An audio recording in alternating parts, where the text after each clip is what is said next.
मेरे साथ जमात इस्लामी के वाइस प्रेसिडेंट मलिक मोहसिन खान साहब हैं। मालेगांव बम धमाके से मुताल्लिक जो फैसला आया अदालत का, उस पर एनआईए कोर्ट पर आपने सवाल उठाया है। क्यों सवाल उठा रहे हैं और कहाँ लगता है कि इंसाफ की वजह हम एनआईए कोर्ट को सवाल नहीं उठा रहे। कोर्ट को एविडेंस कमीशन का काम वो लीगल अपडेट करना, लेकिन सवाल ये है कि वो जो ज्यादा से ज्यादा लोगों को इंक्लूड करना है। वो प्रोवाइड इलेक्शन करना कमीशन किसका का काम ये नहीं है कि वो ये तय करे कि कौन इस देश का नागरिक है।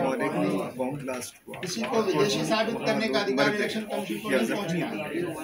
किसी को विदेशी साबित करने राहत कौन का पहुंचे? कि जो दायरा है गवर्नमेंट वो की होम एजेंसीज मिनिस्टर का है और उसके लिए पूरी तो प्रक्रिया गवर्नमेंट है की और जो उसका इलेक्शन से कोई एजेंसीज संबंध है नहीं है। उनका काम जो था व्यक्ति कि भी वो जो इस देश का नागरिक नहीं है, गलत तरीके से और शुरू में उन्होंने प्रोवाइड जांच करने की करना कोशिश की, और उसी उसको में ये विदेशी लोग साबित एक्यूज करने का जो काम है वो होम मिनिस्ट्री का है। इलेक्शन वो कमीशन प्रोसेस हो गया एक्सरसाइज के माध्यम और वो से प्रोसेस के एक जिम्मेदार उनका ट्रांसफर हो गया बैकडोर से एनआरसी करने का प्रयास कर रहा है। गोया एक सिटीजनशिप वेरिफिकेशन का अब 2014 के बाद जो सिटीजन जिसको इलेक्शन कमीशन तो 2015 वोटर लिस्ट में नाम शामिल करेगा वो सिटीजन कहलाएगा और जिसका नाम शामिल नहीं है वो ये समझा जाएगा कि वो चूंकि नागरिक नहीं था इसलिए हम उसका हमारी मर्जी से क्या उसका करें? नाम शामिल नहीं किया गया। मुझे लगता है ऐसा बार बार ये बयान देना इलेक्शन कमीशन के अधिकारियों की तरफ से कि इतने रोहिंग्याज यहाँ रहते हैं, इतने बांग्लादेशी जो है वो वहाँ रहते हैं, ये काम इलेक्शन कमीशन का नहीं है। इलेक्शन कमीशन जो है वो अपने दायरे में रहती है। हम समझते हैं कि तो अब कोर्ट ने सबूतों की कमी की बुनियाद पर ही यह बात की कि सबूतों की और कमी गलत नियत से की जा रही है। लेकिन ये सरकार के दबाव फैसला में की जा आने के रही बाद है। खास जिस तरह से महाराष्ट्र के सीएम देवेंद्र फडणवीस की बात कर लें और बहुत सारे लीडर हैं जिनकी बात की जाए कि भगवा दहशतगर्दी को भगवा आतंकवाद से जोड़कर एक डर निवेश किया गया था। देखिए मुझे ये लगता है कि जिस तरह का विरोध बिहार में हो रहा है और जिस तरह से इसमें जागरूकता आ गई है, मुझे लगता है कि सरकार को पीछे हटना पड़ेगा और इलेक्शन कमीशन को उसके दायरे के मुताबिक अब वही यूज करते और उसको इस मामले में या वही यूज वो नागरिकता को तय करे, नागरिकता साबित करे, ये काम इलेक्शन ये कमीशन हमारे टर्म्स नहीं और ये सवाल होनी चाहिए। और जिस तरह से पहले वोटर लिस्ट अपडेट होती रही है, जो पहले के जो प्रोसीजर अपनाए जाते रहे हैं उसी प्रोसीजर से अजमेर में, मालेगांव में, मक्का मस्जिद हैदराबाद में, बॉम्बे में, देश में कई जगह बॉम्ब ब्लास्ट हुआ। इससे एक सवाल और उस सब का जिम्मेदार तो देश में कोई ऐसी सलीम जी, बिहार में SIR की तरह को लेकर के कौन है वो तो हमारा काम नहीं, वो तो हुकूमत का काम है। लेकिन इलेक्शन कमीशन के पास तो जो एक वो उसका narrative फायदा है, किसको उसके पास ये होता है? अधिकार है ना कि अगर देश में वो किसी पर उसका फर्जी उसका वोटर उसका है तो वो उन वोटरों की पहचान की जाए और उनको लिस्ट से हटाया और जाए, क्योंकि उन जो सब चुनाव की प्रक्रिया है वो निष्पक्ष होनी चाहिए। तो अगर ये SIR की प्रक्रिया वेरिफिकेशन हो रहा है तो इसमें क्या गलत है? और क्या आप देखिए क्या नहीं हो रहा है, तो इन लोगों को दूसरा काम मिल गया।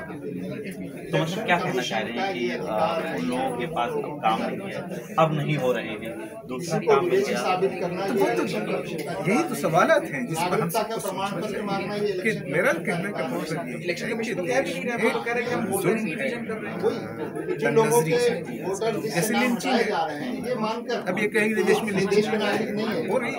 या इनके पास नागरिकता के डॉक्यूमेंट नहीं है, मस्जिदों इससे को तोड़ दिया हटाया जा जा रहा रहा है। है, Indirectly मदरसों आप को तोड़ दिया NRC जा कर रहा रहे हैं। ये सरकार का और NRC का एजेंडा बैकडोर से इलेक्शन क्रिश्चियंस के चर्च को लागू कराने की कोशिश है। तोड़ दिया जाता और है, ये जला दिया जाता है, एक, नन्स पे हमले हो जाते हैं। एक सेलेक्टिव देश में तौर तो पर वोटर नजरी और हेड क्राइम्स हैं, इसका जिम्मेदार कौन है? कैसे किसी भी बहाने से क्या मस्जिदों को मुसलमान तोड़ दे रहे हैं? कम करें क्या मुसलमानों की लिंचिंग मुसलमान कर रहे हैं? जो डॉक्यूमेंट्स या क्रिश्चियंस के नन्स को क्रिश्चियंस मार रहे हैं? आधार कार्ड नहीं जबकि सारी और ये बॉर्डर पॉलिटिक्स से मंदिरों को तोड़ दिया जा रहा है। हर चीज जुड़ी हुई है। अरे क्या हुआ, किसके साथ हुआ? बस एक सवाल है, बस एक छोटा सा। दस्तावेज है।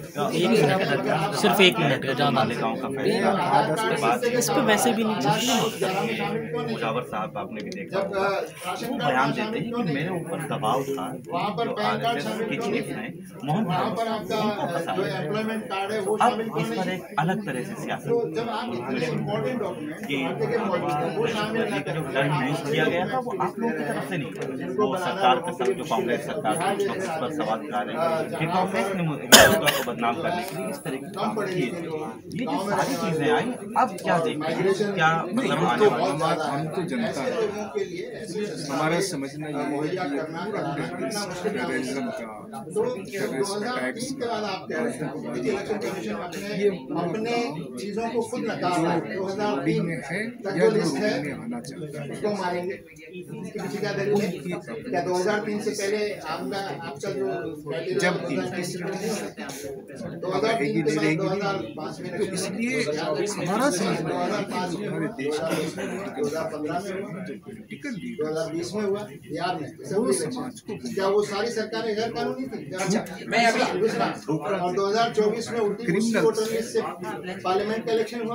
क्या मौजूदा जो सरकार है पार्लियामेंट में वो गलत और विदेशी वोटरों के जरिए चुनी हुई है? तो एक बड़े ये पॉलिटिकल अपने आप में चेंज करता है और इतनी जल्दबाजी में ऐसी इसलिए एक्सरसाइज नहीं इन होनी सब चीजों चाहिए। को इसका पूरा एक लफ्ज़ में प्रोसीजर बयान नहीं कर है सकते। और देश ये की जनता साबित करना बहुत परेशान कि है आप वैलिड और देश वोटर की नहीं हैं। जनता की परेशानी ये साबित करना इलेक्शन कमीशन की जिम्मेदारी है, व्यक्ति की जिम्मेदारी नहीं है। आखिरी आज से सवाल पहले कई इसी लोगों से जब ये नहीं माना मालेगांव गया। का इलेक्शन फैसला, कमीशन उससे के जो मुंबई बम धमाका, बेलोज और दूसरे लोग बॉम्बे हाईकोर्ट ने बड़ा फैसला किया और जिन लोगों को सजा हुई, परिवार में कितने लोग हैं उनके नाम उस सजा को खत्म और करके उसी से उनको बरी कर दिया गया।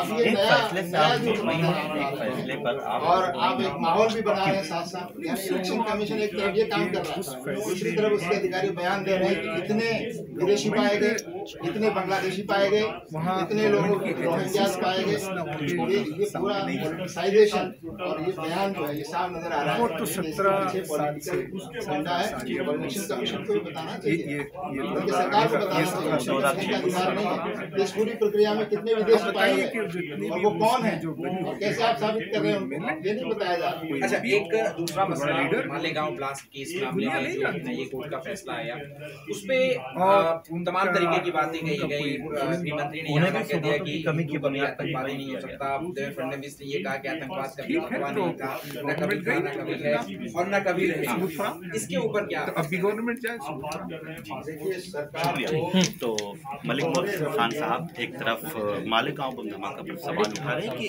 जांच एजेंसियों ने सही से जांच नहीं की, वरना फिर फैसला कुछ और होता। भारत एक्सप्रेस के लिए मैं निसार अहमद खान। हमारी वीडियो आपको पसंद आए तो लाइक कीजिए, शेयर कीजिए और सब्सक्राइब कीजिए। साथ ही कमेंट बॉक्स में आप अपनी राय भी जरूर दें। और हां, अगर फेसबुक पर आप वीडियो देख रहे हैं तो हमारे पेज को फॉलो करना ना भूलें।